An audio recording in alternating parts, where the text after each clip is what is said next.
Hello, ladies and gentlemen, and thank you for joining us. We're very happy to have with us Jim Bean today as one of our speakers. He is from Neurosurgical Associates at Central Baptist from Lexington, Kentucky.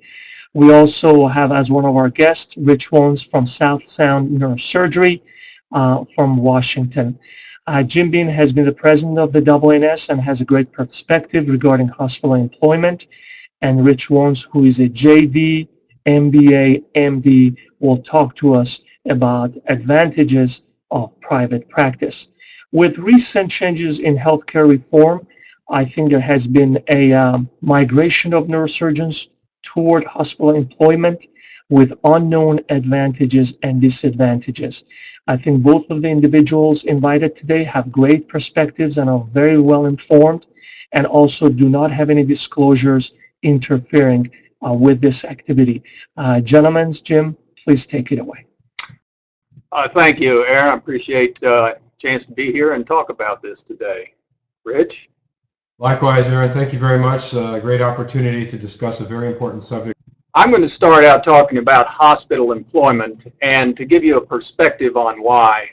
After being in practice for 30 years in Lexington in a group of 4 or 5 individuals at different times, we had our practice acquired by Central Baptist Hospital in January. So I've had to look at it from both perspectives, and I will tell you somewhat about our experience this past year, these past 8 months, and be able to compare it somewhat to a private practice.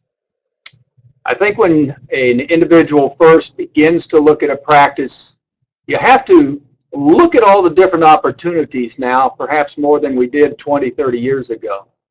You've got the opportunity for a local hospital, and in that respect, you have individuals with whom you might have closer contact than you would with a regional hospital, although a regional hospital may have a greater negotiating capability and power in fees and other items that would negotiate with insurers.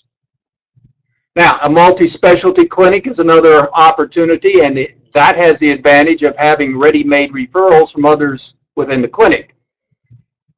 Having been in an independent practice, not solo, but a small specialty group, I can say I know of distinct advantages within that framework of practice. But these are the types of practice arrangements now among which one has to choose when going into practice.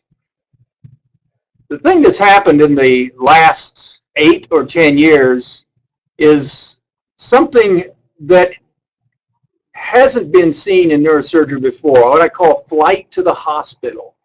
And this is not just other specialties, although other specialties have been forced to look at it more than neurosurgery. Cardiology, for instance, has seen many of its outpatient reimbursable services fall, whereas through a hospital employment, those services can be paid at a higher rate. So we've seen many cardiology practices move to a hospital.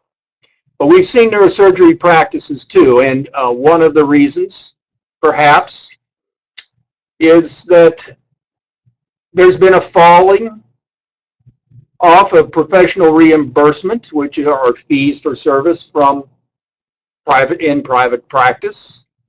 These are contractual write-offs, and that simply means the amount that a private insurer pays or that Medicare pays is less and less in amount compared to what your billing is. So that's a contractual write-off, and in our practice we watched this steadily, gradually fall over years. This was an important consideration in deciding why to begin affiliation with a hospital. Now, the fee decline may be able to be stabilized by the negotiation potential of the hospital. It may not. Other factors: rising overhead. Your overhead expenses continually grow up. The introduction of a hospital of a electronic medical record. It's going to be an ongoing expense with continual updates. Equipment, leases, personnel costs continue to rise. One of the means of making up for the fall in professional fees has been ancillary income.